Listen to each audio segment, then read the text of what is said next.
엠마누엘 레비나스의 정체성과 무한은 한마디로 말하면 사람을 사람으로 대하는 게 왜 이렇게 어려운가를 끝까지 파고드는 책입니다.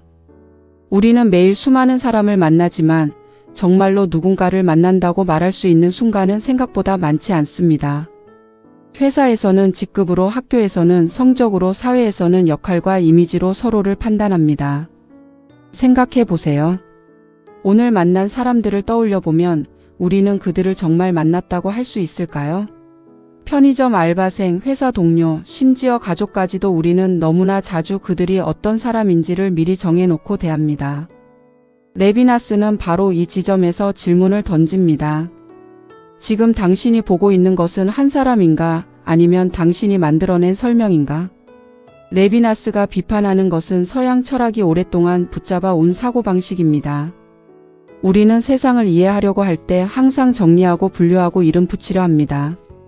복잡한 현실을 이해하기 위해 필요한 태도이긴 하지만 문제는 이 방식이 사람에게까지 그대로 적용된다는 점입니다. 저 사람은 내향적이야, 저 사람은 이기적이야. 우리는 끊임없이 타인을 분석하고 범주화합니다. MBTI나 혈액형 같은 것들이 왜 이렇게 인기 있을까요? 복잡한 타인을 단순한 공식으로 이해하고 싶은 욕망 때문입니다. 이렇게 정리하는 순간 우리는 그 사람을 내가 이해한 만큼의 존재로 줄여버립니다. 레비나스는 이런 사고방식을 전체성이라고 부릅니다. 세상과 타인을 전부 내 머릿속 지도 안에 넣어버리는 태도죠. 하지만 사람은 그렇게 단순하지 않습니다. 아무리 오래 알고 지낸 사람이라도 어느 날 전혀 다른 모습을 보일 때가 있습니다. 10년 지기 친구가 갑자기 낯설게 느껴지는 순간, 항상 예측 가능했던 가족이 전혀 이해할 수 없는 선택을 하는 순간을 경험해 본 적 있으신가요? 예상하지 못한 말 한마디, 이해할 수 없는 선택, 설명되지 않는 침묵.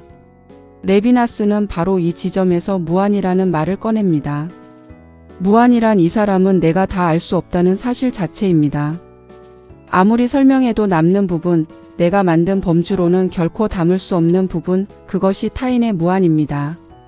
이 무한이 가장 분명하게 드러나는 순간이 바로 얼굴을 마주할 때입니다. 여기서 얼굴은 사진 속 얼굴이나 외모를 말하는 게 아닙니다. 레비나스가 말하는 얼굴은 타인이 나에게 직접적으로 다가오는 순간입니다. 길거리에서 구걸하는 노숙자의 눈빛, 도움을 요청하는 낯선 이의 떨리는 목소리, 말없이 드러나는 누군가의 취약함. 그 얼굴 앞에서 우리는 본능적으로 압니다. 이 사람을 함부로 대해선 안 된다. 레비나스는 이 순간을 윤리의 시작이라고 말합니다. 중요한 건 이것이 도덕 교육을 받아서도 아니고 종교적 계명을 따라서도 아니라는 점입니다. 규칙을 배워서가 아니라 그냥 얼굴 앞에 서는 순간 이미 책임이 시작된다는 것입니다. 타인의 얼굴은 우리에게 나를 죽이지 말라고 명령합니다. 이것은 단순히 물리적 살인만을 말하는 게 아닙니다. 무시, 냉대, 무관심으로 상대를 없는 사람 취급하는 모든 행위가 일종의 죽임입니다. 이 책임은 꽤 불편합니다. 왜냐하면 우리는 보통 자유롭고 싶어 하기 때문입니다. 현대인들은 자율성을 최고의 가치로 여깁니다. 내가 선택하고 내가 결정하고 내가 책임질 범위를 정하고 싶어 합니다. 이건 내 일이 아니야, 나한테까지 그렇게 요구할 순 없지라고 말하며 경계를 그으려 합니다. 하지만 레비나스는 정반대로 말합니다. 나는 이미 타인에게 불려나온 존재이며 자유보다 책임이 먼저라고 말합니다. 이것은 기존 철학의 전복입니다. 데카르트가 나는 생각한다, 고로 존재한다며 자아를 출발점으로 삼았다면 레비나스는 타인이 나를 부른다, 고로 나는 책임진다고 말합니다. 누군가의 고통을 보고도 그건 내 일이 아니야 라고 말할 수 없는 이유가 바로 여기에 있습니다. 설명할 수 없어도 합리적 이유가 없어도 우리는 이미 관계 속에 들어와 있습니다. 전체성과 무한이 오늘날 더 중요한 이유는 이 책이 단지 개인의 도덕만 이야기하지 않기 때문입니다. 레비나스는 국가, 이념, 시스템이 개인을 짓누르는 방식도 함께 비판합니다. 20세기는 전체주의의 시대였습니다. 나치즘, 파시즘, 스탈린주의는 모두 더 위대한 목표를 위해 개인을 희생시켰습니다. 레비나스 자신도 유대인으로서 홀로코스트를 겪었고 그의 가족 대부분이 학살당했습니다. 그는 묻습니다. 다수를 위해 질서를 위해 어쩔 수 없이라는 말 속에서 얼마나 많은 얼굴이 사라지는지를. 오늘날에도 마찬가지입니다. 경제 성장률, GDP, 취업률 같은 숫자와 통계, 효율과 성과 뒤에는 항상 이름 없는 누군가의 얼굴이 있습니다.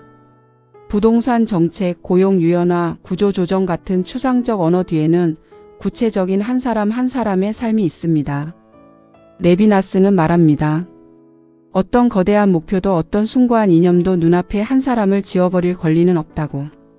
결국 전체성과 무한이 우리에게 남기는 메시지는 아주 단순합니다.